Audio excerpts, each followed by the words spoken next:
Akala ko ba simpleng dinner lang to? Ano bang meron? At parang may fiesta sa dami ng pagkaing pinahanda niyo, Dad. Sino bang may birthday? Ngayon ba ang wedding anniversary niyo ni Mom? Hindi ko lubos maisip na ganun ka karomantic. Na kahit wala na siya, nagsiselebrate ka pa rin. Wika ni Enrique sa ama, habang sinisipat ang bawat pagkaing nakahanda sa malaking lamesa. We're not celebrating any anniversary nor birthdays, Enrique. Pinahanda ko yan para masarap ang pagkain natin habang nag-a-announce ako ng magandang balita sa inyong dalawang magkapatid. Si Hana, na tahimik na nagsasandok ng kanin, ay napatingin sa kanyang ama matapos nitong magsalita. Ano pong good news ang sinasabi niyo, Dad? May mas malaki po ba tayong kliyente o may bagong pasok na namumuhunan sa kumpanya natin? Ngumiti si Alan bago sumagot sa mga anak. Manang-mana talaga kayong dalawa sa mami niyo. Ang hilig niyo mag-isip agad ng kung ano-ano. Nagsimula ng kumain ng magkapatid. Ganon din naman ang kanilang ama. Pinili muna ng matandang Diaz na manahimik at iiko muna ang bibig. Hinayaan muna niyang i-enjoy ng kanyang mga anak ang masarap na hapunan bago i-announce ang magandang balitang kanyang ipababatid. Makalipas ang mahigit 10 minuto, nasa kalagitnaan na ng pagkain ng magkapatid nang tumikim si Alan. Habang naghihiwa ng steak sa kanyang plato, naagaw naman niya ang atensyon ni na Enrique at Hana. Ready na ba kayo marinig ang good news? Nakangiting tanong ni Alan bago kainin ng steak na nakatusok sa kanyang tinidor. Stop playing with us, Dad. Sabihin mo na lang kung ano sasabihin mo. Iritableng wika na ni Enrique sa ama. Huwag namang mainit ang ulo mo, kuya. Hinayaan lang tayo ni Dad na enjoy mo na yung pagkain, right, Dad? Tumango si Alan kay Hana bilang tugon. Tama ang kapatid mo, Enrique. Pero dahil hindi ka makapaghintay, sasabihin ko na ang kanina ko pa gustong sabihin. Ang mga pagkain kinakain nyo, pinahanda ko. Dahil gusto ko nang ipaalam sa inyo na magre-retire na ako. Napalunok ang magkapatid sa narinig. Dad. Are you serious, Dad? Paninigurado ni Hana. Tumango si Alan bilang tugon. Matanda na ako. May mga bagay na nahihirapan na akong gawin.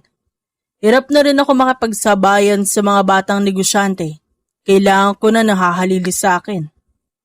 Gumuhit ang malaking ngiti sa labi ni Enrique, habang si Hana walang pakialam at patuloy pa rin sa pagkain. You made the right decision, Dad. Sa edad mo, dapat talaga nagpapahinga ka na dito sa bahay. Huwag kang mag-alala. Ako nang bahala sa kumpanya.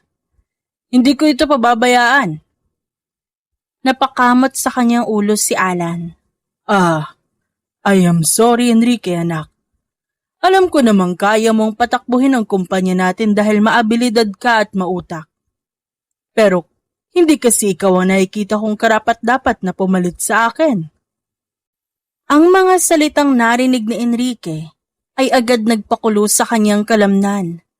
Mabilis na uminit ang kanyang ulo. What are you talking about, Dad? I am your eldest son. Sa amin ni Hana, ako mas karapat-dapat na magmana ng posisyon mo. Tama si Kuya Enrique, Daddy. Siya ang best substitute for you. Bago muling tumugon, sinamaan muna ng tingin ni Enrique ang bunsong kapatid.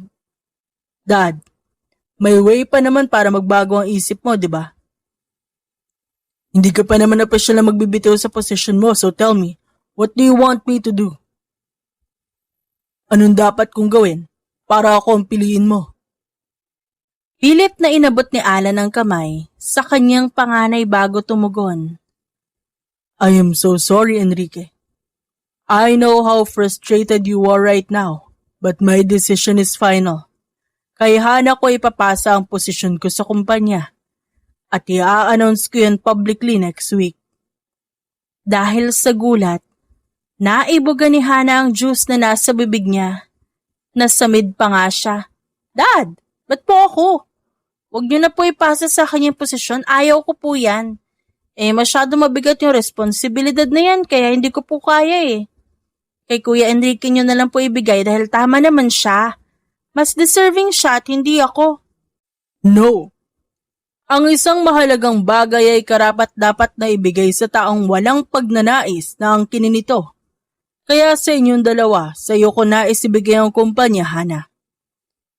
Uminom muna ng tubig si Alan bago muling nagpatuloy. You're already a grown man, Enrique. Kaya mo nang gumawa ng sarili mong imperyo. Kaya ipaubaya mo na sa kapatid mo ang kumpanya. Huwag kang mag-alala at gagabayan naman kita at tutulungan. No, Dad. Hindi pwede. Hindi ako papayag. Mabilis na sambit ni Enrique. Tumayo siya at buong lakas na hinampas ang mesa gamit ang magkabilang kamay. Hindi ako papayag na paboran niyo ang paborito niyong anak, Dad. Anak niyo rin naman ako For once maging considerate naman kayo. Dugot pawis ang inalay ko sa kumpanya. Tapos ito ay gaganti niyo sa akin? Hindi. Hindi ako papayag na wala akong mapala dito. Hindi ako papayag na masayang lahat ng sakripisyo ko. I am sorry, but just like what I've said earlier, my decision is final. Si Hana ang papalit sa posisyon ko at ikaw, bumuo ka ng sarili mong kumpanya. Isa kang Diaz. Bit-bit mo ang apelido natin kaya alam kong kaya mo. That's ridiculous, Dad. Tignan niyo nga yan si Hana. Pagmasdan niyo maigi. Karapat-dapat ba yan sa kumpanya? Lumunok si Alan at tinapunan ng tingin si Hana. Pansin niyang mukhang wala itong pakialam kahit na nagtatalo na sila ni Enrique. Matuturuan naman yung kapatid mo. Napailing si Enrique. I will never forget how you turned me down, Dad. You will regret choosing your favorite daughter over your eldest son. Matapos sabihin yon, nilisan ni Enrique ang hapagkainan nang hindi man lamang inuubos ang pagkain sa kanyang pinggan. Nagkatinginan ang mag-amang Alan at Hana. Dad, dapat binigay mo na lang kay Kuya yung kumpanya para hindi na kayo nagtalo. Kaya ko naman magparaya basta wag lang magalit sa akin si Kuya Enrique. Kilala natin si Kuya. Alam natin kung paano siya magalit. Baka mamaya kung ano pang gawin nun sa atin na hindi natin magustuhan. Huwag kang mag-alala, anak. Huwag kang matakot sa kayang gawin ng kuya mo. Poprotektahan kita kahit anong mangyari. Isa pa masyadong eager ang kuya mo na makuha ang kumpanya. Natatakot ako na baka pabayaan niya lang ang kumpanyang pinaghirapan ko. Pero Dad, huwag mo na isipin ang kuya mo. Ako nang bahala na kumausap sa kanya. Kumain ka na lang dyan at huwag mo siyang intindihin. Ako nang bahala. tumango si Hana saka nagpatuloy sa pagkain. Samantala sa sobrang inis ni Enrique, dumiretso na siya sa bahay ni Hiro. Ang matalik niyang kaibigan na siyang kasalukuyang CEO ng Villa Flores Group. Sa bahay nito kasalukuyang may nagaganap na party. Akala ko ba hindi ka na makakapunta sa welcome party ko pero teka, ba't pang Biyernes Santo yung mukha mo? May nangyari ba sa bahay niyo? Dare to speak, Mr. Enrique Diaz? Nakangising saad ni Hiro. Kilala kita pati ang likaw ng bituka mo. Alam ko kapag may pinoproblema ka. Malalim na nagbuntong hininga si Enrique. Magkakross ang magkabilang braso niyang humarap kay Hiro. Si Dad kasi, nag-declare na ng retirement. Oh, di ba dapat matuwa ka? Matagal mo nang gusto maging CEO gaya ko. Bakit ako matutuwa? Kundi naman niya sa kanya papasa ang posisyon kundi sa paborito niyang anak. Umagalpak ng tawa si Hiro. Sinamaan naman siya ng tingin ni Enrique. Ano nakakatawa? Wala lang. Naaawa lang ako sa'yo. Ikaw ang panganay. Ikaw ang lalaki. Ikaw ang nagdadala ng apelyido niyo. Pero ikaw tong hindi pinagkakatiwalaan. Pero ayoko i-judge si Tito Alan sa desisyon niya. Siguro naman may rason siya kaya ang baby sister mo ang ginawa niyang kahalili imbis na ikaw. Alam mo, mababaw ang dahilan ni Dad eh. At sa sobrang babaw nun, inis na inis ako sa kanya. Alam mo ba ang gusto niya mangyari? Gusto niyang gumawa ako ng sarili kong empire, habang si Hana gusto niya spoon feed. Ang unfair, di ba? Nakangising tumango si Hiro. Unfair nga pero kung iisipin, sa inyo na baby sister mo. Sa iyo siya mas nagtitiwala. Ano mo naman nasabi? Ayaw nga ipagkatiwala sa akin ng kumpanya. He wants you to build your own empire. Dahil nagtitiwala siya na kaya mong tumayo sa sarili mo mga paa, unlike your sister. Dahil ikaw, hindi mo kailangan ng gagabay sa'yo. Kaya huwag ka na nga magmaktol dyan. Masyado ka na matanda para dibdibin ang problema mo. Gawan mo ng paraan, hindi yung nagtatantrums ka dyan na parang bata. Napaisip bigla si Enrique. Tumitig siya kay Hiro. Hanggang sa makaisip ng idea. Agad siyang napangiti. I have an idea. Alam ko na kung paano mawawala ang amor ni Dad sa paborito niyang anak. Ang pilyong ngiti sa labi ni Enrique, agad na pinagdudahan ni Hiro. Duda ako dyan sa mga ngiti mo Ibigan ng turing mo sa akin, di ba? Kapag nag-request ako sa'yo, gagawin mo, di ba? Depende, Enrique, ano ba kasi ang iniisip mo? Tumikim ang lalaki. Tinapik niya ang balikat ng kaibigan bago muling nagsalita. Gusto kong paibigin mo si Hana hanggang sa mawalan siya ng focus. Paglaruan mo siya hanggang sa mahulog siya sa'yo at kapag nangyari yon, iwan mo siya sa ere para mabaliw. Madali lang naman yun sa'yo, di ba? Expertise mo yun, di ba? Sanay na sanay kang paglaruan ng mga babae. You really know me, Enrique. Pero hindi ka ba kinikilabutan sa mga sinasabi mo? Ipapain mo sa akin ang sarili mong kapatid? Hindi ka ba kakarmahin yan? Karma? Hindi ako naniniwala dyan. I deserve the company, our company. At gagawin ko ang lahat, mapasakin lang ang posisyon ni Dad. Mukhang buo na talaga desisyon mo, no? Talagang di ka na mapipigilan. Buo na talaga kaya pumayag ka na. Ano, papayag ka ba sa gusto ko? Ilang sandali ring tumitig si Hiro kay Enrique bago ito tuluyang pumayag. Sige na nga, pero anong makukuha ko in return? Hindi naman pwedeng wala, di ba? Igagrab ko yung alok ni Dad na magtayo ng sariling kumpanya para hindi niya ako paghinalaan. Mag-i-invest ako sa kumpanya ng pamilya mo. Hindi lang yun. Bibigyan kita ng infinite supply ng iba't ibang babae para may pamalit ka kay Hana kapag nagsawa ka na. Ngumisi si Hiro bago tumugon. Sira ulo ka talaga pero sige na nga. Pumapayag na ako. Basta wag mo ko idadamay kapag nagkahulihan Lahat ng ito'y plano mo. Ginawa mo lang akong kasabwat. Oo na, sige na. O sige na pre, tara na sa loob. Kanina ka pa hinihintay ng mga kaibigan nating mayayaman doon. Ang kaninang gusot na mukha ni Enrique ay naglaho na. Umaliwalas na ito at hindi nakagaya na itsura nito bago pumunta roon. Kinabukasan. Malapit ko nang ipasa sa iyo ang posisyon ko sa kumpanya, anak. Kaya ngayon pa lang, kailangan na kitang sanayin. You have to be mature and be better. Para hindi pagdudahan ng kuya mo kung ba't ikaw ang pinili ko at hindi siya. Bakit ba kasi ayaw mong kay kuya na lang ibigay yung kumpanya, Dad? Okay naman ako sa buhay ko. Kontento naman akong tinutulungan ko kayo ni kuya sa kumpanya. Sa kanya mo na lang ibigay, Dad. Giit ni Hana. Habang nasa kaligitnaan ng pag-uusap ang mag-ama, dumating si Enrique. Sumingit ito sa usapan ng dalawa. It's okay, Hana. You can now have the company as well as that position. Tama siya. Imbis na makihati ako sa'yo, why not magtayo na lang ako ng sarili kong kumpanya, di ba? Ang tinura ni Enrique ay nakapagpangiti ng abot tenga sa kanilang ama. Buong akala nito seryoso ang panganay sa sinasabi nito. Buti naman at naunawaan mo ang nais kong mangyari, Enrique. Gusto kitang tumayo sa sarili mong mga paa. Mas nakakahanga yon kaysa umaasa ka sa akin. Thank you, Dad. Don't worry. I will do my very best para maging proud ka sa akin. Magpapatulong na rin ako sa mga kaibigan ko nang sa ganun ay Matuto pa ako ng mga bagay na hindi ko pa alam.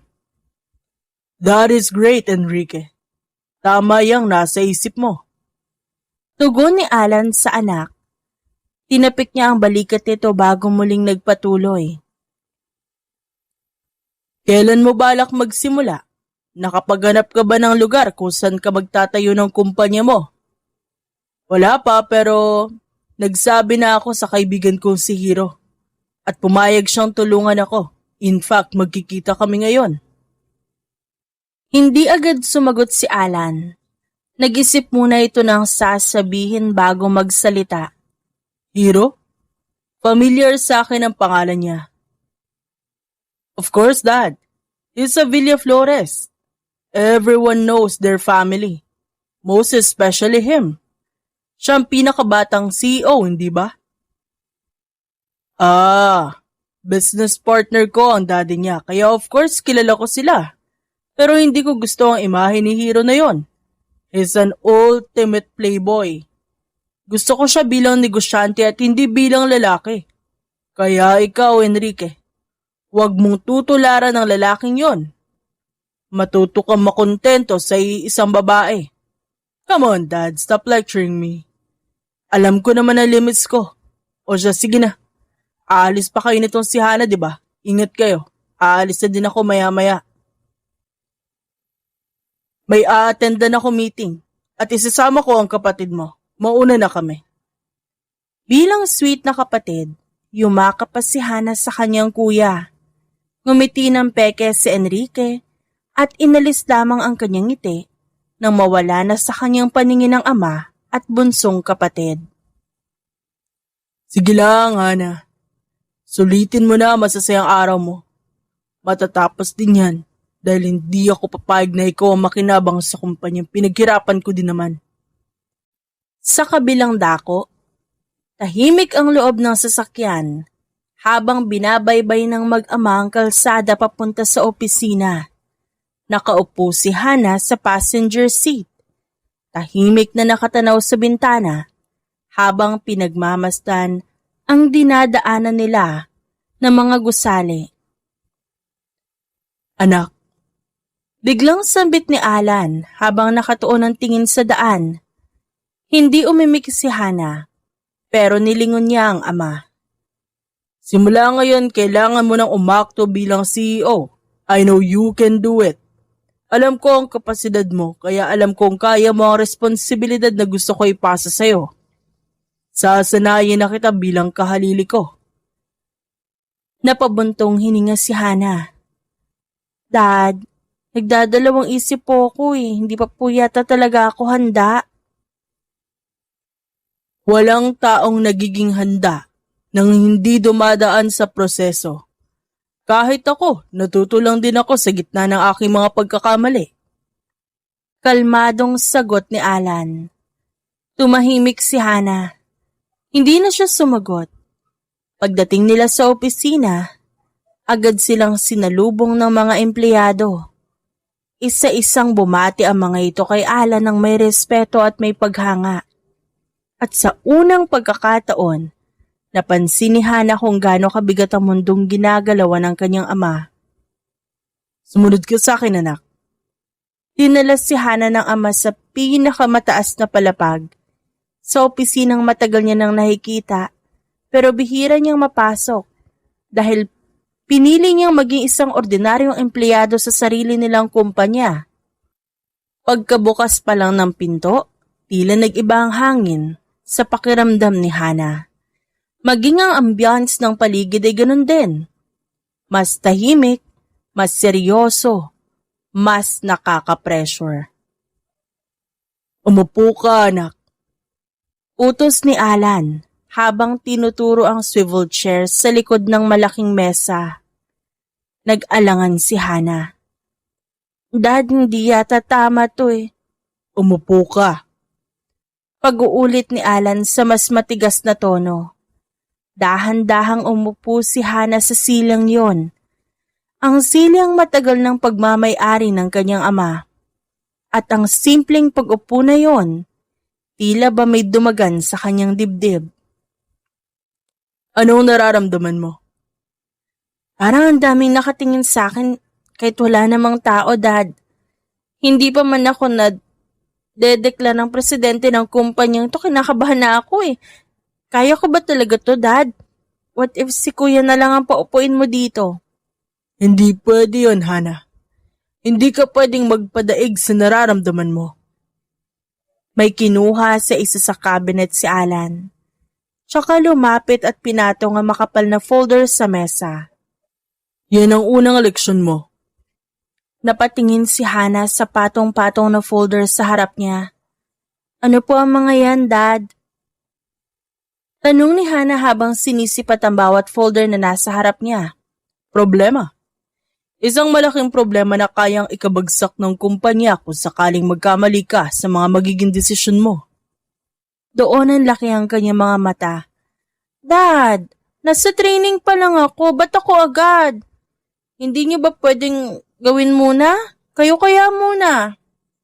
Actually, ang mga yan ay mga naging problema ng kumpanya pero na-solve na ang mga yan at nagawa na ng paraan.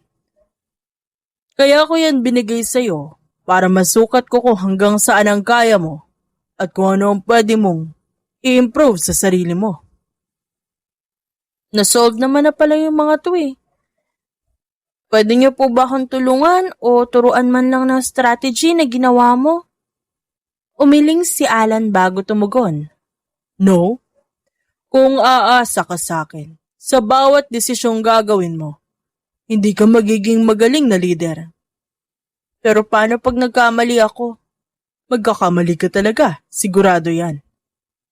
Pero mas gugustuhin ko magkamali ka habang nandito pa ako, kaysa magkamali ka kapag wala na ako. Unti-unting bumigat ang katahimikan sa silid. Dahan-dahang inabot ni Hana ang folder. Nanginginig pa ang kanyang kamay habang binubuksan yun. Habang isa-isa niyang binabasa ang laman ng mga folders, doon niya napagtanto na ang mundong papasukin niya, hindi lang tungkol sa pera at posisyon, kundi tungkol sa mga desisyong pwedeng ikasira o makapagligtas ng maraming buhay. Dahil ang paglago ng kumpanya, makakatulong sa mga empleyadong umaasa sa employer nila. Samantala, sa kabilang banda, hindi alam ni Hana na habang nagsisimula siyang matuto bilang isang leader, unti-unti namang binubuo ng sarili niyang kapatid ang plano para pabagsakin siya. Hindi pa man siya nakakaangat na kalatag na ang mga plano ng kanyang kuya para sa kanyang pagbagsak. Habang si Hana, abala sa pag-aaral ng mga dokumento sa loob ng opisina ng kanyang ama, isang ngisi naman ang hindi maalis sa labi ni Enrique habang nagmamaneho. Diretso siyang pumunta sa kondo ni Hero. Pagpasok pa lang sa unit, bumungad agad dito ang amoy alak at pabango ng iba't ibang babae. May ilan pang natutulog sa couch, habang ang iba naman nagkukumpulan sa isang sulok. Damn, ang aga mo ah. Bungad ni Hero habang nakasandal sa kitchen counter. Hawak ang isang baso ng whiskey. Hindi na pinansin ni Enrique ang mga babae. Diretso siyang lumapit sa kaibigan. Ano oras na? Bakit napakarami mo pa rin bisita? Pinauwi ko na nga yung iba eh. Alam ko kasi may pag-uusapan tayo. Tumango si Enrique sa sumandal sa counter na katabi nito. So, sigurado ka na sa plano mo? Mas sigurado pa ako kaysa sa sarili kong pangalan. Napailing si Hero habang napapangiti. Grabe ka talaga. Sarili mong kapatid handa mong sirain. Di ko siya sinisira. Binabawi ko lang kung anong dapat sa akin. Saglit na natahimik si Hero. Tinitigan niya si Enrique na parang sinusukat kung hanggang saan ito kayang dalhin ng galit niya. At anong gusto mong gawin ko ngayon? Humarap si Enrique sa kanya ng diretso at walang pag-aalinlangan. Lapitan mo siya. Magpanggap kang interesado sa kanya. Make her fall for you. That's easy. Pero hindi pa tapos. Gusto ko sirain mo siya. Kapag nahulog siya sa'yo, iiwanan mo na siya at gusto kong mawala siya sa focus. I want her to become crazy. You're insane, bro. Call it whatever you want. Basta gawin mo ang nire-request ko sa'yo. Saglit na tumitig si Hiro sa hawak niyang baso bago ininom. Pagkatapos ay ngumiti. Alright. I'm in. Good. Ani Enrique sa kaibigan. Pero wag kang iiyak sa huli Baka mamaya ako pa ma-fall sa kapatid mo. Baka ang ending, imbes na masaktan ko yon, mapangasawa ko pa pag nagkataon. Natawa si Enrique. Isang malamig na tawa. I know you. At di mangyayari yon. Sa kabilang dako. Focus sana, focus! Mahinang bulong ni Hana sa sarili, habang pilit iniintindi ang dokumentong nasa harap niya. Halos sumakit na ang ulo niya sa dami ng impormasyong kailangan niyang aralin. Hindi ko yata kakayanin to Paano mo kakayanin kung ganyan ka agad mag-isip? Napalingon si Hana. Nasa pintuan ng kanyang ama. Nakangiti habang nakatingin sa kanya. Narinig pala nito ang kanyang sinabi. Dad! Tumayo si Hana mula sa upuan. Bakas sa mukha niya ang pagod. Kahit na nakaupo lang naman siya buhat kanina. Ang hirap po Parang bawat desisyong gagawin ko, feeling ko hindi tama. Tsaka parang naiisip ko yung mga nasasakupan mo, Dad. Napapaisip ako kung kaya ko ba silang dalhin. Lumapit si Alan at tinapik ang balikat ng anak na umpisa pa lang ay tila pinanghihinaan na ng loob. That's leadership. Hindi lahat ng desisyon ay tama, pero ang mahalaga may paninindigan ka. Isa kang Diaz. Dapat palagi mong iniisip na kaya mong dalhin ang sarili mo. Pinipilit ko naman po itatak sa isip ko na kaya ko, Dad, pero natatakot po ako Okay lang naman matakot, anak. Natural yun. Lalo na kagaya ngayon na baguhan ka pa lang sa ganito. Napatingin siya agad sa ama. Kung di ka natatakot, doon ako mag-aalala. At least alam kong hindi ka magiging pabaya. Hindi na nakasagot pa si Hana. Pero sa kabila ng takot niya, may kung anong unti-unting nabubuo sa kanyang puso. Lakas ng loob, determinasyon. Pero ang hindi niya alam, habang sinusubukan niyang patunayan ang kanyang sarili, may mga taong unti-unti nang naghahanda para pabagsakin siya. Makalipas ang isang linggo. Kumusta na ang kumpanya ng pinapatayo mo, Enrique? Anong balita doon? Tanong ni Alan sa panganay na anak. Kasalukuyan silang kumakain ng agahan. Yung kapatid mo, sinasanay ko pero once na okay na, magpapadespedida na ako at i-announce ko ang pagbaba ko ng posisyon. About that, Dad. Nakahanap na po ako ng place pero undecided pa rin ako. Next time kapag sure na ako, ipapakita ko sa iyo agad. Don't worry about me, Dad. Okay lang po ako. How about Hana? Kamusta po siya? Oh, she's improving. Nakakatuwa nga dahil ang bilis niyang matuto. Alam mo, sumama ka sa amin sa susunod para makita mo kung gaano kagaling ang kapatid mo. Nakaka-proud. Sana makasama ako soon. Sa ngayon kasi inaasikaso ko ang bago kong negosyo. As you wish, Dad. I am proud of you, my son. Napakaswerte ko sa inyo magkapatid. Pareho kayong napakasarap ipagmalaki. Thank you, Dad. I really appreciate your appreciation for us. Anyway, Dad, I have to go. Magkikita kasi kami ngayon ni Hiro. May usapan kami. Base sa mga kwento mo, mukhang magandang impluwensya yung si Hiro na yan sa'yo, pero pinapaalalahanan kita. Umayos ka. Malaki ang tiwala ko sa'yo kaya wag mo sanang sirain. Tumayo na si Enrique. Natatawa siyang sumagot sa ama. Mabuting tao si Hiro, Dad. Just like his father. Kung sa tatay niya nga may tiwala ka, bakit sa kanya wala? Hindi ko lang gusto ang naririnig ko tungkol sa kanya. Don't worry, Dad. Dadaling ko siya dito next time para makilala mo siya ng lubusan. Kung dadali mo siya dito, na nandito ang kapatid mo, wag na. Mahirap na, baka kapatid mo pa ang sunod niyang biktimahin. Nakangising nagkamot ulo si Enrique. Si Daddy talaga kung ano-anong iniisip. Sige na po, mauna na po ako. Kayo po, dito lang po ba kayo sa bahay? Oh no, pupunta rin ako ng opisina. Pinauna ko lang talaga ang kapatid mo. Ganun ho ba? O siya, sige na po, mauna na ako. Matapos magpaalam, dumiretso na si Enrique sa kondo ni Hero. Naabutan niya itong paalis na rin patungo sa sarili nitong opisina. Ano bang ginagawa mo dito, Enrique? Kung gusto mong pag-usapan natin yung plano mo laban sa kapatid mo, set aside mo muna yan. May importante akong meeting na dapat puntahan. Gusto mo ba sumama? Alok ni Hero kay Enrique. Pwede ka makakuha ng potential business partners doon. Sandaling nag-isip si Enrique. Tinignan niya ang kaibigan mula ulo hanggang paa bago magsalita. Pwede naman pero ganitong suot. Hindi yata appropriate ito para sa business meeting. O sige, mamili ka na appropriate para sa walk-in closet. Hintayin na lang kita sa lobby nitong kondo. Sumang-ayon si Enrique sa kanamili ng damit na kanyang susuotin. At nang matapos siya'y agad niyang pinuntahan ang kaibigan. Pagbaba niya sa lobby ng kondo, dumiretso na sila sa parking lot at nagtungo sa isang exclusive hotel.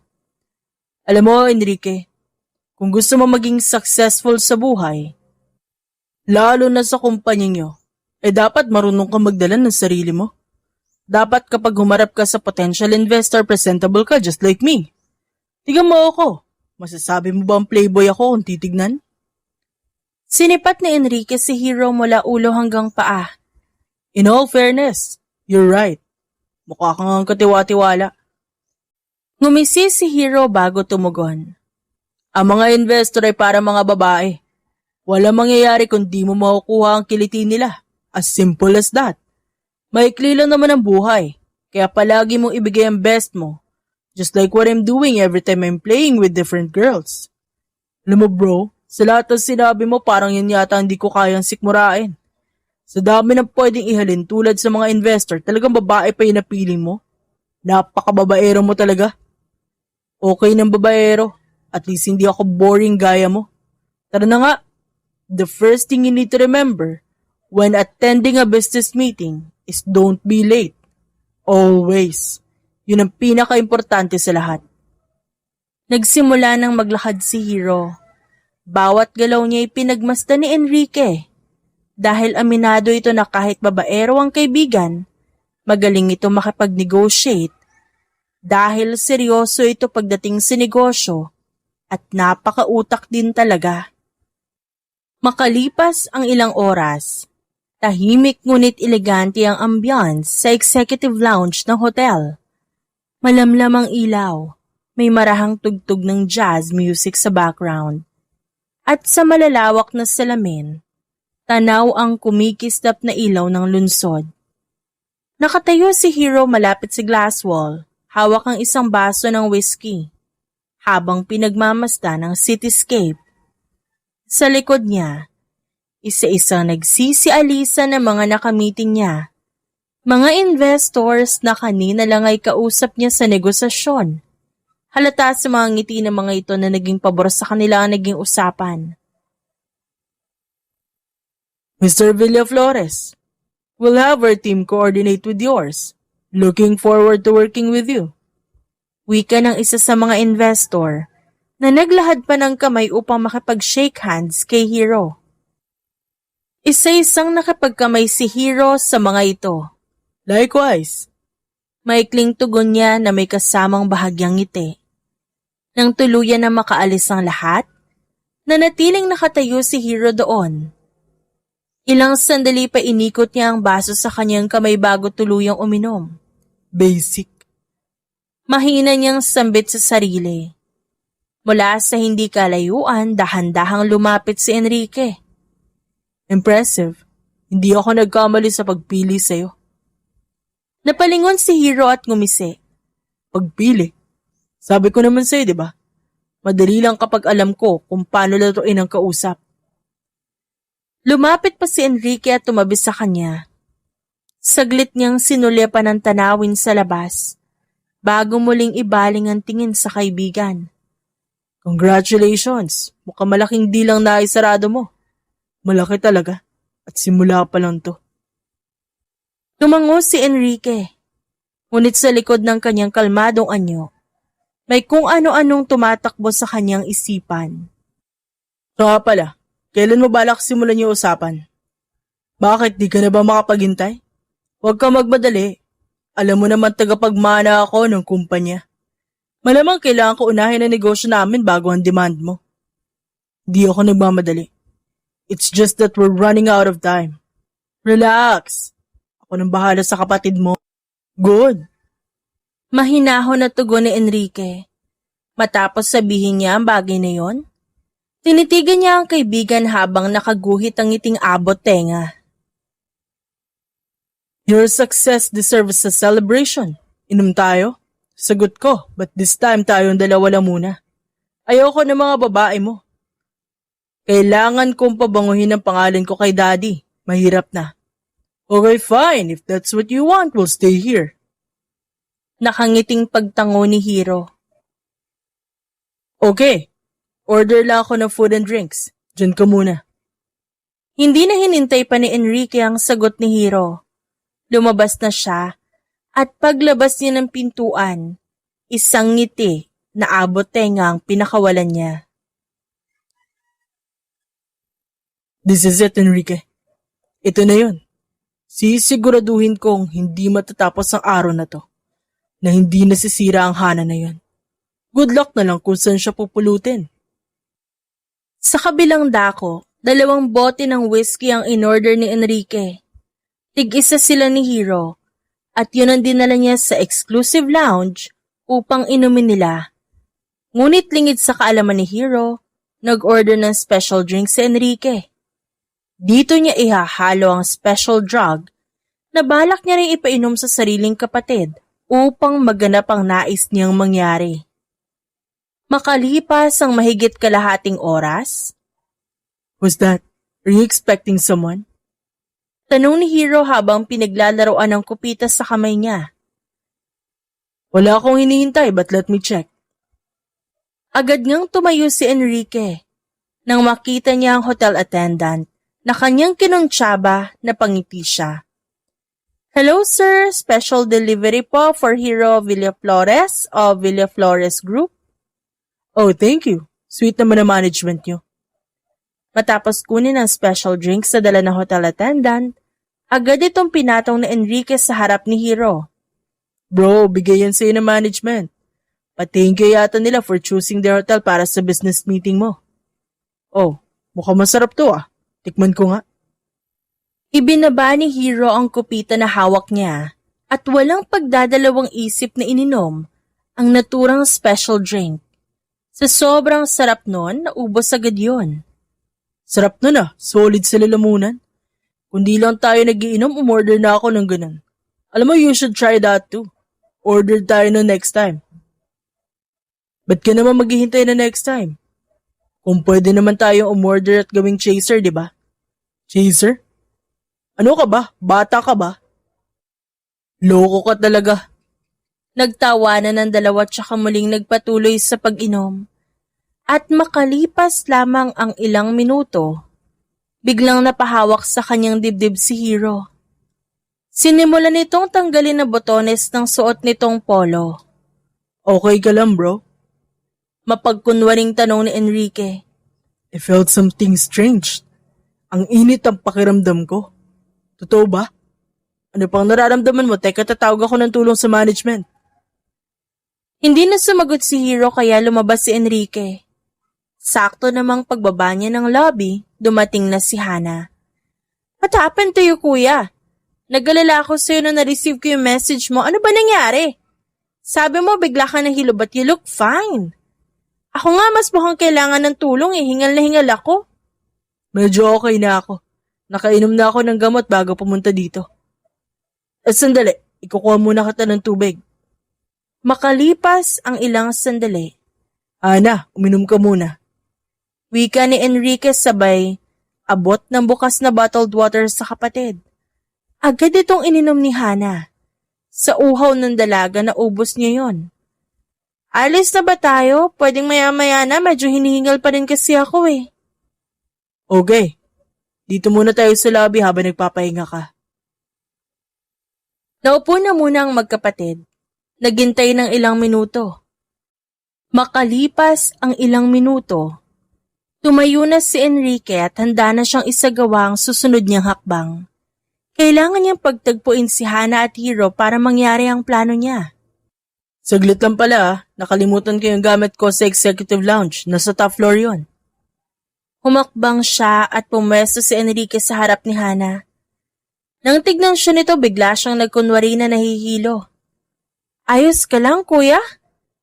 Agad na tumayo si Hana para alalayan ang kapatid. Okay lang ako, medyo nahilo lang bigla. Maupo ka na lang kaya muna, kuya, kung nang kukuha ng gamit mo doon. Sigurado ka? Oo naman, kuya, ako na. Maupo ka na lang muna dyan. Kung talaga mapilit ka, sige na nga. Naupo si Enrique, kaya nagpaalam na si Hana na magtutungo na sa executive floor. Bago pumunta ng elevator, nagtanong muna siya sa receptionist. Makalipas ang ilang minuto, ilang sandali na lamang ay mararating na ni Hana ang top floor. Ngunit habang nasa loob ng elevator, bigla siyang nakaramdam ng labis na init ng katawan. Ano ba tong nangyayari sa akin? Ano ito kakaibang nararamdaman ko? Nang bumukas ang pintuan ng elevator, agad lumabas si Hana. Tinungo niya ang exclusive lounge at agad hinanap ang gamit ng kapatid. Fuck, what the hell is happening to me? Narinig niyang saad ng isang lalaki. Napaupo na rin si Hana. Sa tindi ng init na kanyang nararamdaman, napapahaplo siya sa kanyang katawan. Nagpapalinga-linga. Wala namang ibang tao, maliban sa lalaking naroon. Ngunit na makita niya may bucket na puno ng yelo. Lumapit na siya at hinubad ang kanyang pang-itaas. Hana rubbed the ice cube all over her upper body. Dahil sa ginhawa na kanyang naramdaman, napapapikit na siya at napapahalinghing. Let me help you. Let's help each other. Dumilat si Hana. Nakita niyang lumapit na ang topless na lalaki. Sino ka? Anong ginagawa mo dito? Tanong ni Hana habang tinatakpan ng kanyang dibdib. Ikaw ang dapat na tinatanong ko, miss. Alam mo bang binayaran ko ang buong lugar na to? Ikaw ang pumasok sa teritoryo ko. Nagubad ka ng hindi inaalam kung may ibang taong makakita sa'yo. Anong gagawin ko? Kinakabahan na tanong ni Hana. Hindi agad sumagot si Hiro. Nakatitig lang siya kay Hana nang malamlam ang mga mata at mabigat ang paghinga. Hindi ko gusto ang nasa isip mo, siraulo ka. Huwag kang lalapit sa akin. Napailing si Hana bago muling nagsalita. Hindi ko alam kung ano nangyayari sa akin. Ba't ganito yung pakiramdam ko pero hindi ko hahayaang mangyari ang nasa isip mo. Lumayo ka! Manyak! Dinampot ni Hana ang damit at sinubukan itong isuot. Ngunit hinablot ito ni Hiro. Dahilan para tumambad sa lalaki ang malusog na dibdib ng dalaga. You can't just push me away, miss. Ako na to. Anong pinagsasabi mo? Pilit na nilabanan ni Hana ang kanyang nararamdaman. Sinubukan niyang lisanin ang exclusive lounge. Ngunit bago pa siya makalabas ng pintuan, hinila siya pabalik ng lalaki at siniil ng halik ang kanyang labi. Sinubukan ni Hana na itulak si Hiro. Ngunit talagang ayaw nitong kumalas mula sa pagkakahalik sa kanya. Hanggang sa kalaunan, nadala na siya sa init ng katawan na kanyang nararamdaman. Sa madaling salita, naganap ang plano ni Enrique. Nagtagpo si Hana at Hiro at may nangyari sa kanilang dalawa. May magagamit na siya laban sa kanyang bunsong kapatid. Makalipas ang 3 oras, What the heck did just happen to me? Ba't parang bigat ng katawan ko? Ano nangyari sa akin? Napadilat siya. At napagtanto na wala siyang saplot sa buong niyang katawan. Unti-unti niyang ginala ang paningin sa paligid hanggang sa mapunta yun sa lalaking katabi niya. Nanlaki ang kanyang mga mata matapos makita ang hubad na lalaking nakatalikod sa kanya. Oh no, no, no. Hindi! Hindi pwede. Napatingin si Hana sa sarili niya at sa sitwasyon niya at doon unti-unting bumagsak ang lahat. Dali-dali siya nagbihis. Binalak lisanin ang exclusive lounge. Ngunit bago pa siya lumabas, dumating na ang kanyang kuya. What happened to you? Ba't ang tagal mo? Napahinto at umawang ang bibig ni Enrique. Nagkunwari pa itong nagulat sa nakita. Let me explain, Kuya Enrique, please. What the fuck did you just do, Hana? Hey, wake up, Hero! Pumasok si Enrique sa exclusive lounge at nilapitan si Hero. Napalunok si Hana sa narinig. What? Hero? Kuya, you know him? You know that man who took my virginity? This is my best friend, Hero Villaflores, CEO and President of Villaflores Group. Akala ko wala na siya dito. Akala ko umuwi na siya. I don't know what to say. Paano kapag nalaman to ni Daddy? Malaking disappointment to para sa kanya. Hindi pwede, Kuya. Ayoko ma-disappoint sa akin si Dad. Masasaktan yun dahil malaki ang expectation niya sa akin. Tumingin si Hana sa nakatatandang kapatid. Nangungusap ang kanyang mga mata samantala si Enrique naman, lihim na natutuwa. We will keep this as a secret, okay? Huwag kang mag-alala. Kakausapin ko itong si Hero. Hindi naman to madaldal. At mabait din to kaya wala kang dapat alalahanin. Dapat lang, Kuya. Alam ko may kasalanan din ako sa nangyari pero hindi ko naman yun ginusto. Nadala lang ako sa init ng katawan na first time lang nangyari sa akin. So please, I'm begging you, tulungan mo ako, Kuya. Tinapik-tapik ni Enrique ang braso ng kapatid. Hintayin mo ako sa baba. Kakausapin ko lang itong siraulong best friend ko. Tumango si Hana at nilisan ng executive floor. Hero pare, gising! Hoy! Inalog-alog ni Enrique ang kaibigan hanggang sa tuluyan nito magising. Enrique, saan ka ba nanggaling? Kala ko iniwan mo na ako. Nakatulog ako sa lobby dahil sa kalasingan. Bumangon ka na nga dyan at magbihis. Kumusta ang pakiramdam mo? I'm feeling better. All thanks to the girl who came earlier. Mukhang birhen pa siya. Di marunong makapaglaro sa kama pero pwede na. Nag-enjoy naman ako. Hindi ka dapat umalis. Natikman mo rin sana yung babae kanina. Kahit naman nandito ako, hindi ako papatol sa babaeng nakaniig mo, no? Bakit naman? Maganda naman yung babae Mukha anak mayaman din. Talaga bang hindi mo natatandaan ang mukha ng kapatid ko? Damn, Hero. The girl you fucked earlier was my little sister. Si Hana yon. Yun ang nakaniig mo. Umawang ang bibig ni Hero sa gulat.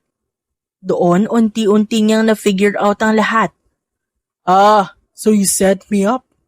You set me and your sister up? Sorry kailangan kong gawin to. Dahil hindi naman siya masisira sa pagkipag-date lang sa'yo. Can't believe na magagawa mo yan, pare. Nagtiwala ako sa'yo. Pumayag pa ako sa gusto mo. Pero hindi mo man lang naisip na pwedeng maapektuhan ang ginawa mo ang reputasyon ko? Matapos magbihis, nag-walk out si Hero sa executive lounge. Hinabol naman siya ng kaibigan. Galit ka ba sa akin? Pare naman parang bago to sa'yo. Hindi bago, oo. Pero posibleng gamitin to laban sa akin. Where is your sister? I need to apologize to her. Baka ma-misinterpret niya ako, baka isipin niyang pinagsamantalahan ko siya. Nasa lobby si Hana, naghihintay siya sa akin. Makalipas ang ilang minuto, Can we talk? Tanong ni Hero kay Hana. Ayoko makipag-usap sa'yo. Mariing wika ng babae. I know you're still mad because of what happened but please, para sa reputasyon nating dalawa, kalimutan na lang natin yun. Let's be friends. I can't forget what just happened between us. At ang makipagkaibigan sa'yo? Seryoso ka? Hell no! Never ako makikipagkaibigan sa manyakis na kagaya mo. Tara na kuya, nag-aakselan tayo ng panahon dito. Dali-daling ni Lisa na magkapatid ang naturang hotel. Habang nasa biyahe, kapansin-pansin ang pagtahimik ni Hana. Hindi naman maalis ang ngiti sa labi ni Enrique. Pag-uwi ng magkapatid, isang malakas na sampalan na tamo ni Hana kay Alan. Sa gulat, hindi siya nakapagsalita. I can't believe my eyes, Hana. You are such a disgrace to this family. Akala ko naman matino ka, kaya sa'yo ko gusto ipamana ang kumpanya. O alam ko lang na kahihiyan na ibibigay niyo sa akin. Kay Enrique ko na lang sana ibinigay yun agad. Dad, let me explain. Umiiyak na wika ni Hana. Lumuhod pa siya sa harap ng ama at hinawakan ng kamay nito ngunit tinulak siya nito. San ba ako nagkulang, Hana? Ba't mo ito ginawa sa akin? Taas ng tingin ko sa iyo, anak. Tas ganito ang igaganti mo. You ruined everything, Hana. Lahat ng plano ko para sa iyo, sinira mo at sinayang.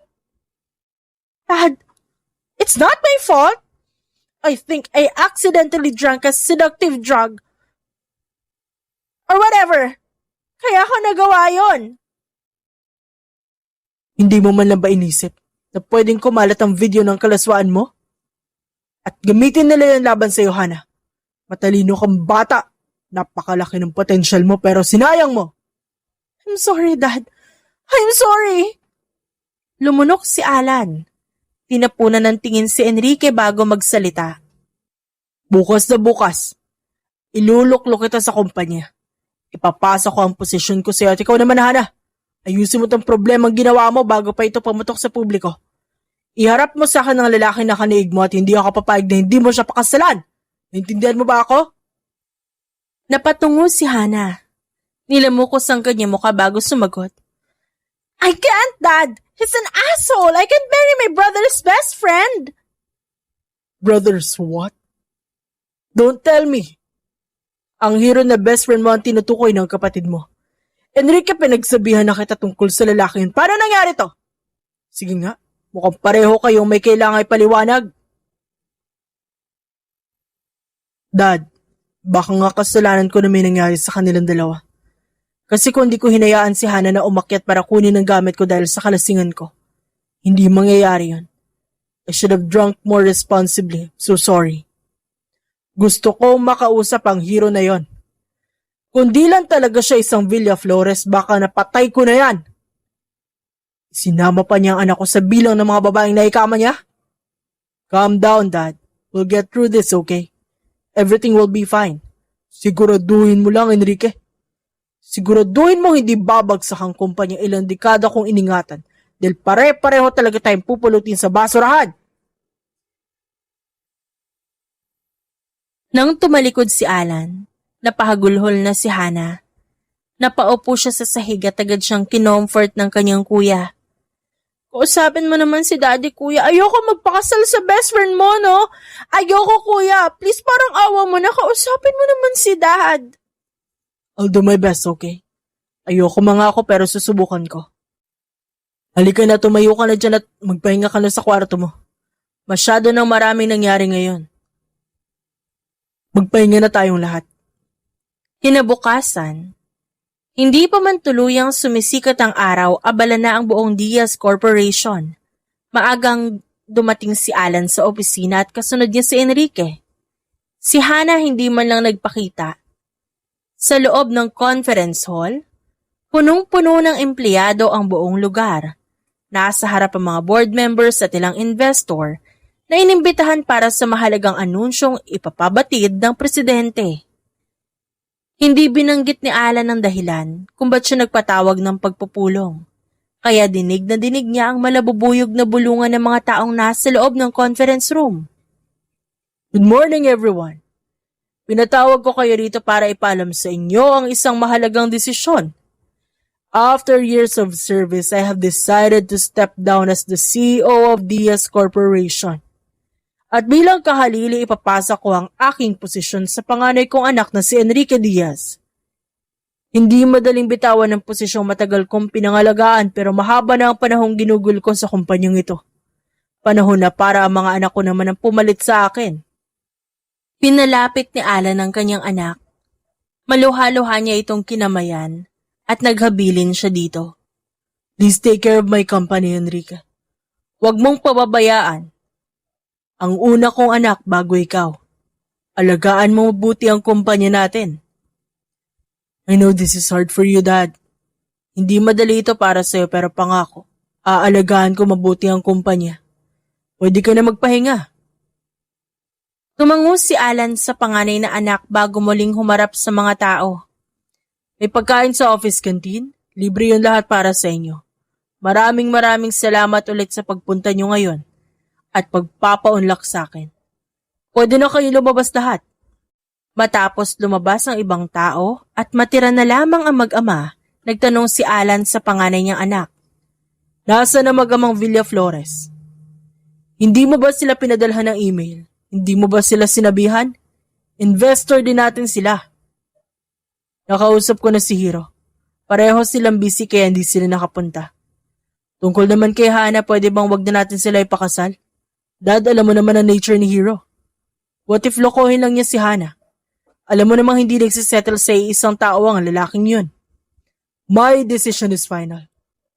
Ikakasal sila whether they like it or not. Hindi ba napag-usapan na natin ito? Kailangan nating palabasin na magkarelasyon sila para hindi nakakahiya sa mga tao. Kaya tawagan mo yung kaibigan mo. Gusto ko siya makausap. Masusunod ho, Dad. Agad lumabas ng conference room si Enrique. Agad niyang tinawagan ng kaibigan at sa cellphone pa lamang galit na ito. Bakit naman ganun, pre? Wala naman sa usapan na magpapakasal ako sa kapatid mo. Alam mo kasalanan mo to eh. Hindi ka kasi muna nag-isip bago ka kumilos. Nang gagalaiting sambit ni Hiro pagdating niya. Humalma ka lang. Pwede ka namang umuo pero i-delay na lang natin yung kasal.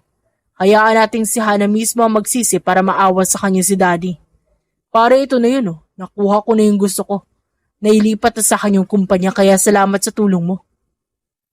Alam mo kung di lang kita kaibigan, baka sinapak na kita nang gigigil ako sa'yo. Dumiretso sa opisina ni Alan si Hiro. Pinatawag din naman si Hana ng ama kaya muling nagkita ang dalawa doon. Mabuti naman at may mukha pa kayong naiharap sa akin pagkatapos ng ginawa nyo. So aware naman siguro kayo sa gusto kong mangyari, di ba? Didiretsuhin ko na kayo. Kasal ang gusto ko para naman just in case kumalat ang video nyo. Hindi naman gaano nakakahiya dahil mag-asawa naman kayo. Naintindihan ko po ang concern nyo, Tito Alan. Ako man po, ayoko rin masira ang pangalan namin ni Hana. Pumapayag ko akong pakasalan siya. Pero pwede po bang huwag nating madaliin? Pwede po bang kilalanin muna namin ang isa't isa? Nagkatinginan na magkapatid. Tinitigan ni Enrique si Hana na parang nagsasabing sumakay na lamang sa sinasabi ni Hiro. Tumikim si Hana bago tumugon. I agree with him.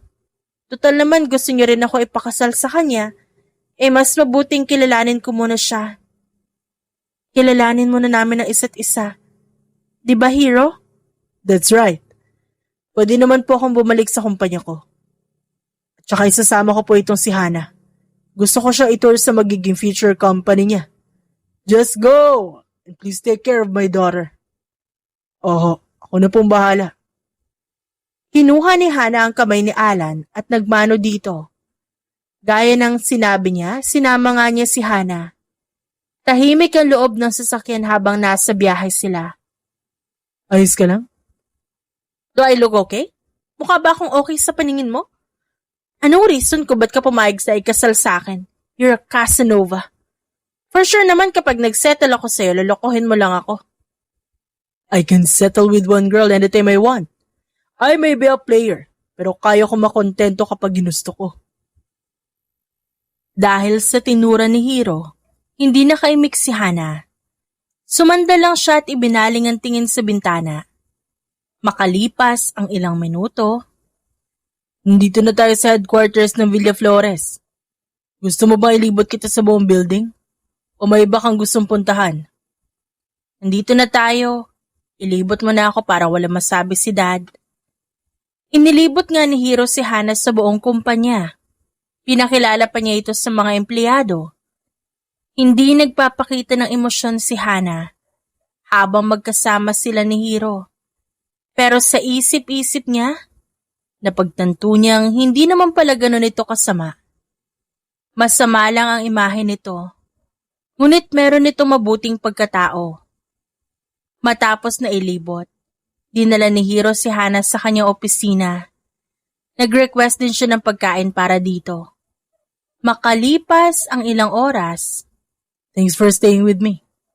Alam ko masama pa rin na loob mo sa akin dahil sa nangyari sa atin. Pero masaya akong pumayag kang samahan ako dito. ginawa ko lang yan dahil sinabi ni Daddy. Tsaka isa pa, kinikilala lang kita. By the way, gusto nga pala kitang i-invite sa dinner ngayong gabi, sa bahay ko, kung okay lang sa'yo. Don't worry, kasama ang kuya mo. Inimbitahan ko rin siya. Gusto ko kasing introduce ka formally kay Dad. Gusto ko i-announce sa kanya na ikakasal na ang uniko iho niya. Papakilala mo ako as what? Your bride na ganito ang suot ko? Mahiya-hiya ka naman, hoy. Ano na lang magiging first impression sa akin ng daddy mo? Ngumisi si Hiro bago tumugon. Fine.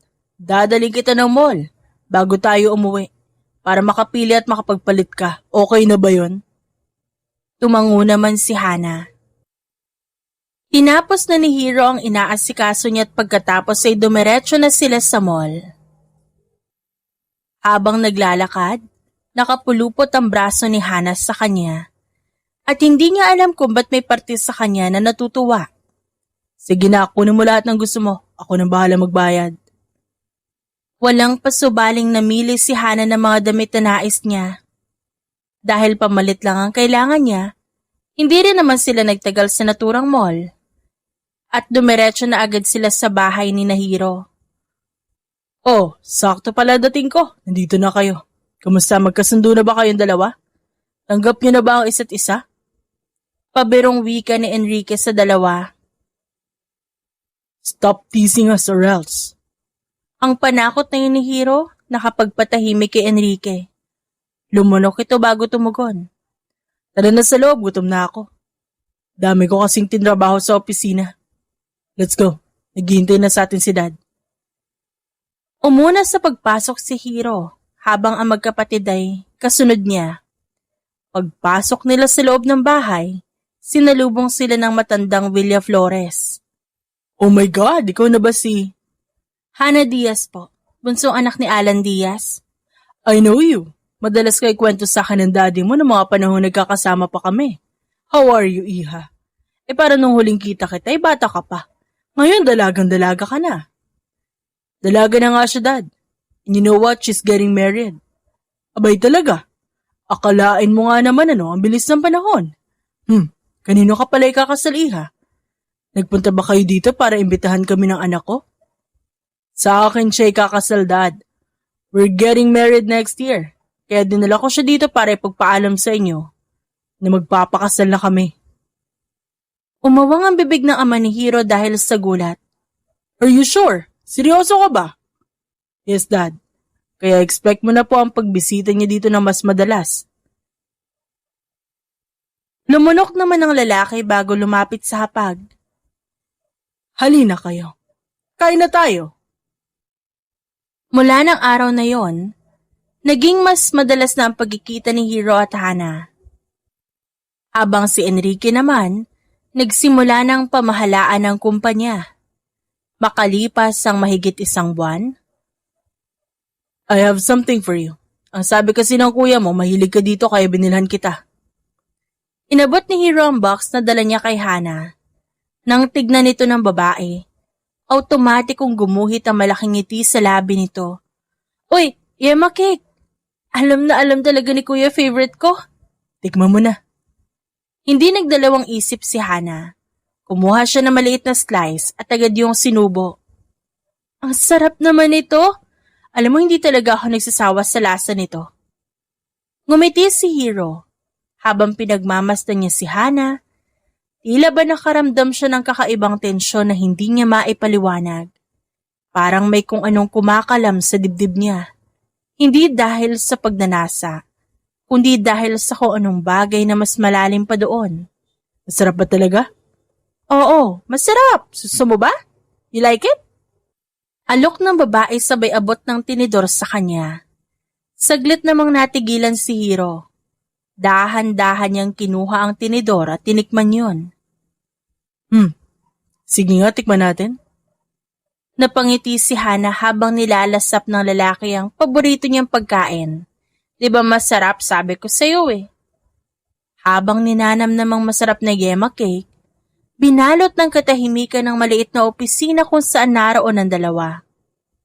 Tahimik pero hindi na katulad noong nakaraan, na punong-puno ng tensyon at galit sa pagitan nila. You've changed. Ha? Hindi ka na kasing sungit gaya ng dati. Excuse me ha, hindi naman talaga ako masungit. Sadyang hindi lang ako komportable sa'yo nun. Ngayon, hindi ka pa rin ba komportable sa akin? Mas okay na ngayon. Napangiti si Hiro sa sinabi ng babae. Makalipas ang ilang sandali. Alam mo, kung di nangyari yun nangyari sa atin, siguro hindi tayo magkakaganito. Anong ganito? Yung ganito, hindi ako magkakaroon ng pagkakataon na makasama ka. Wala akong privilege na makilala ka. Siguro blessing in disguise talaga nangyari sa atin. Napabuntong hininga si Hana.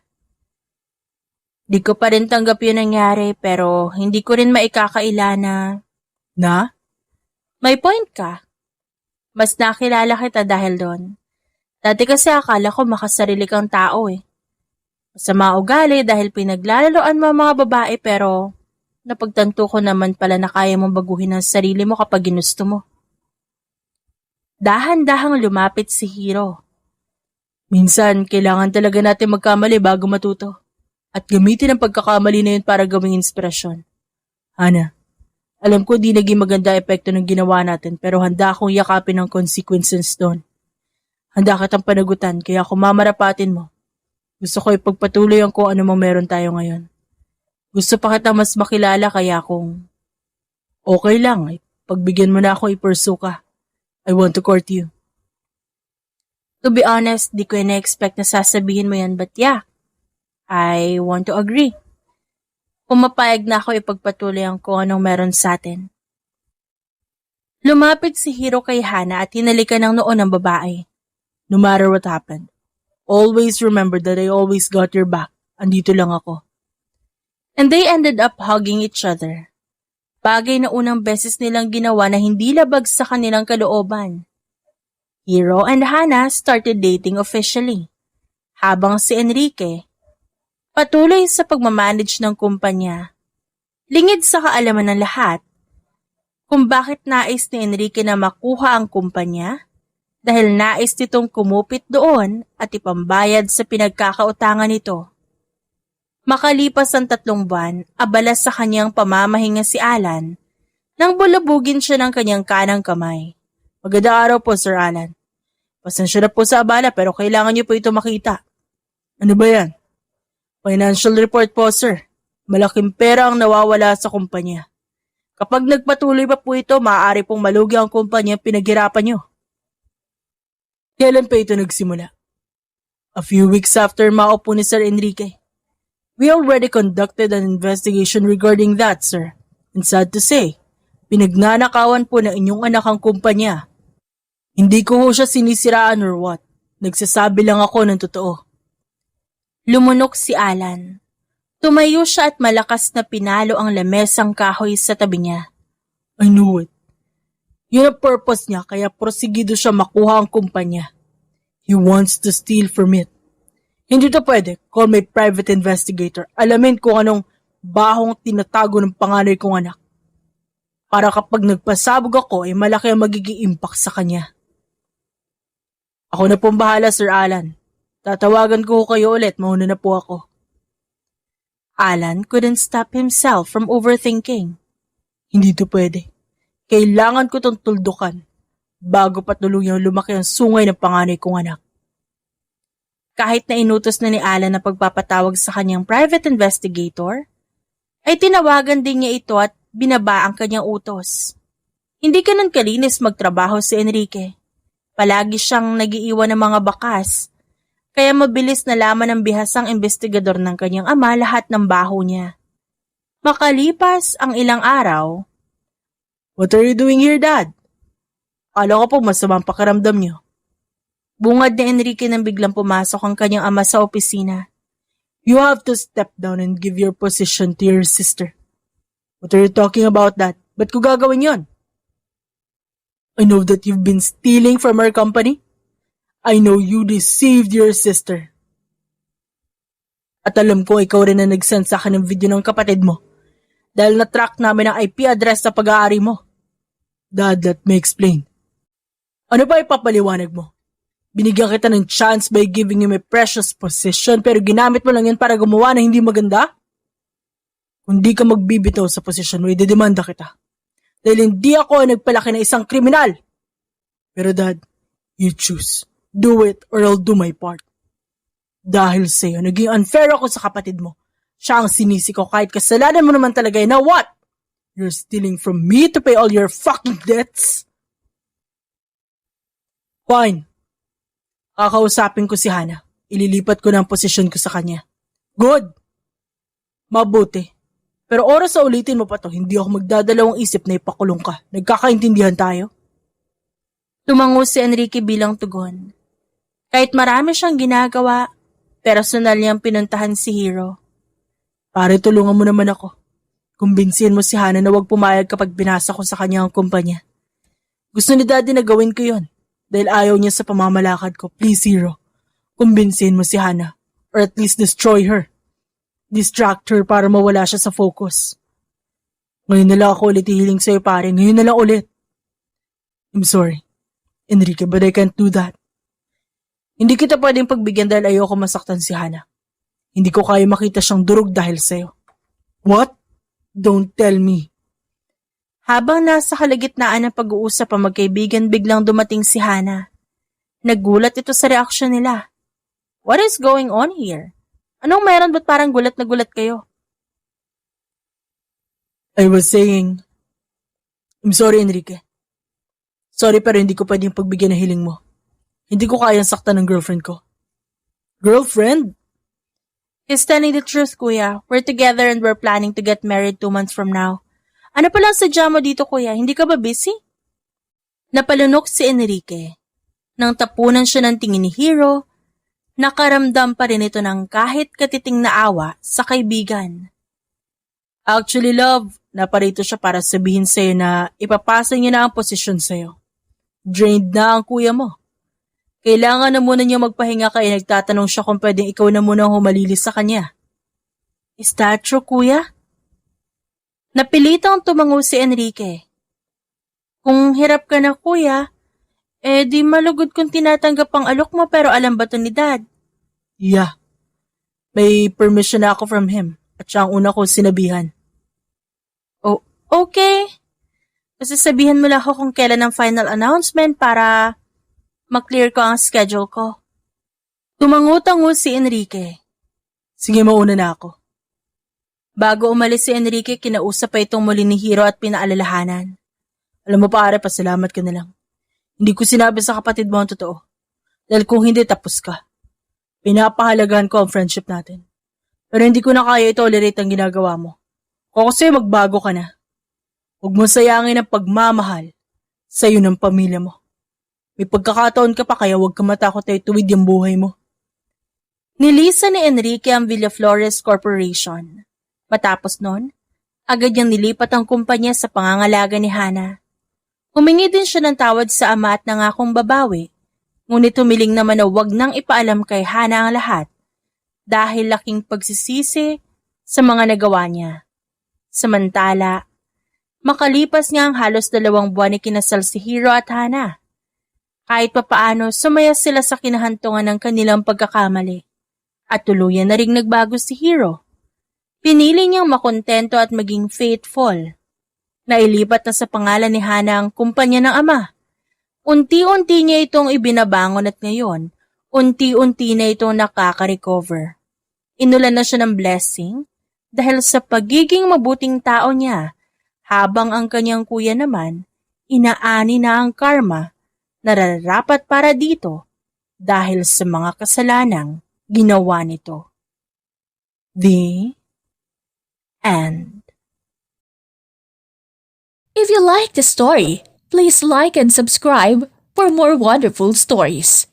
Paalam!